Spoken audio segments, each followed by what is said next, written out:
I saw the ticket before I saw the sunrise. It was slapped under my wiper like a scarlet bookmark, the kind of red that makes your stomach drop before your brain catches up. Violation, street parking, it read in thick block letters, as if the word street were a confession. Across the cul-de-sac, sprinklers whispered to lawns that have never known a felony. The only thing awake besides me and the birds was the HOA golf cart, idling at the corner like a small white mosquito with authority issues. I peeled the notice off and stood there barefoot, reading the fine print that wasn't fine at all. Per Rule 8.4, overnight street parking prohibited within the community. Below that, a grid of escalating penalties. $75 today, $150 tomorrow. The word lean crouched further down like a threat with good posture.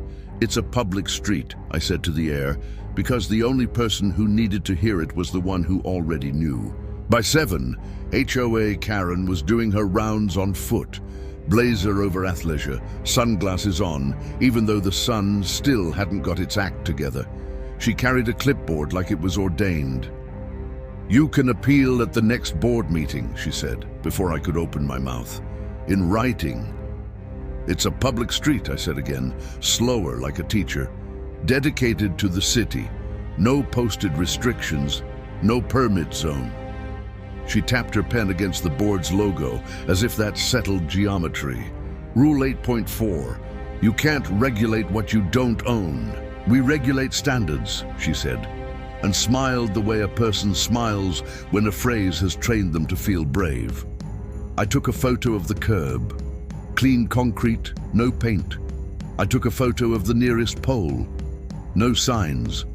I took a photo of my mailbox for no reason other than to remember what my house looked like on the day someone tried to charge me rent for a place my taxes already paved.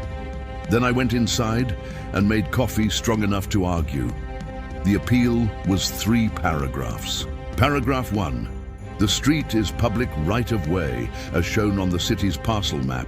The HOA's covenants explicitly exclude streets dedicated to the city from common areas. Paragraph 2. There are no city-posted restrictions on this block. A private rule cannot create a restriction on public pavement. Paragraph 3. Fines are unlawful. Please rescind. See attached screenshots. They denied me with an email that was proud of its own tone. It repeated Rule 8.4 3 times and added a new phrase, community expectation. It also helpfully told me that non-payment could be referred to legal. "Good," I said, and forwarded everything to the city's parking and right-of-way office. Their reply was a PDF that should come framed. Associations may not regulate public right-of-way. So I filed in small claims and asked for the fines to be declared invalid and for my filing fee back. The clerk stamped my complaint with the soothing thump of something that doesn't care about clipboards. The hearing was set for a Wednesday at 9:30 a.m. in a room that smelled like old paper and the bottom of a pencil jar. I brought photos of the curb and pole, the city parcel map printed in color with my block outlined in yellow, the plat showing the dedication, and the HOA's own CC&Rs with the line that reads, "Streets and rights-of-way dedicated to the city shall not be considered common areas."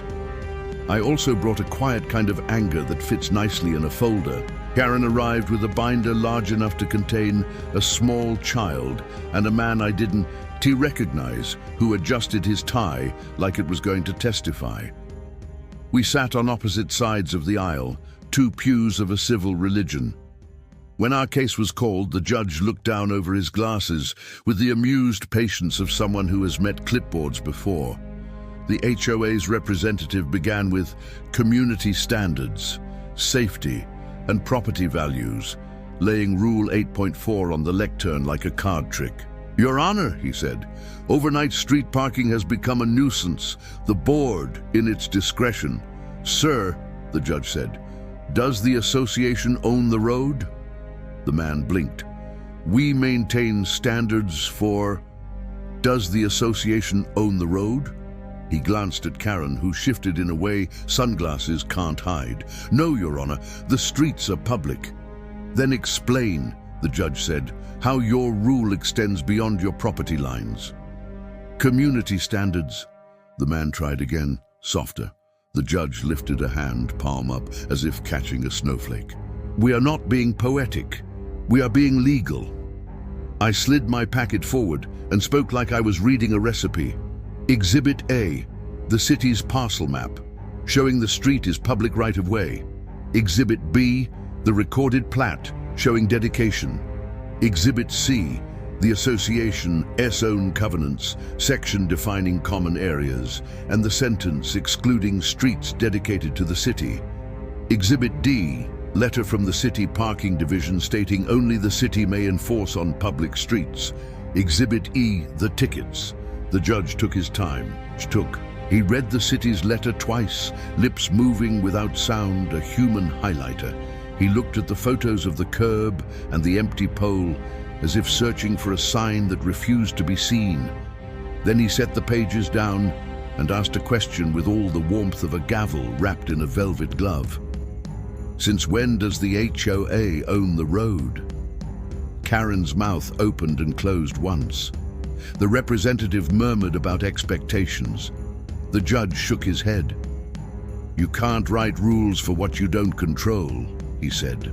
"If you want to influence behavior on a public street, you petition the city for signs, hours, or limits. Until then, your authority stops where your property ends." He turned to me. "Sir, anything else?" "Yes," I said. "They threatened a lien." He raised his eyebrows at the HOA table. "No more tickets on public right-of-way. No liens based on those tickets. Rescind the fines and reimburse the filing fee." He signed the order with the easy authority of someone who has spent a life drawing lines others tried to smudge. Outside the courtroom, Karen waited like a person who has been handed back a truth she thought she'd pawned. "We're trying to keep the street clear," she said, quieter, almost to herself.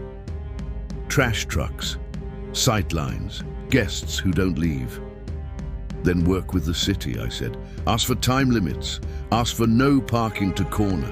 Don't invent a sign that doesn't exist." "We'll discuss it," she said, which is HOA for "We've been told to grow up."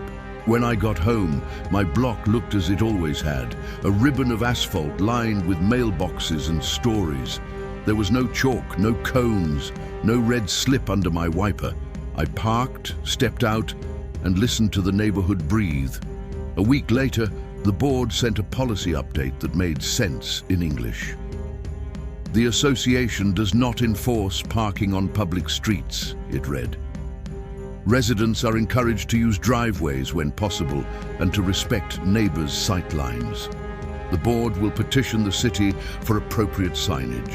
Leah, the one board member who seems to believe in bridges, added a note about scheduling a meeting with the city's traffic engineer.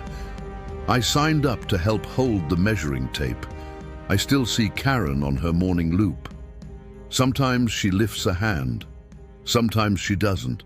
I don't need her to wave. I just need my curb to be what it is. The city's, which is a more generous way of saying everyone's. When friends ask what happened, I tell them about the judge's line, because it is the kind of sentence you can hang on a wall and live by. Since when does the HOA own the road? It's both punchline and policy. It's how you tell the difference between a rule and a reach. It's how you know where to park your car and your patience.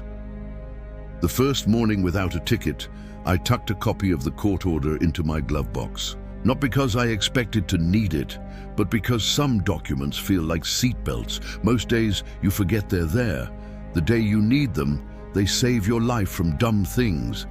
Then I drove to work past 3 streets that all looked the same, except for one thing I could finally see clearly: where a neighborhood ends and a city begins, and how a line that honest can keep us all from towing each other into court.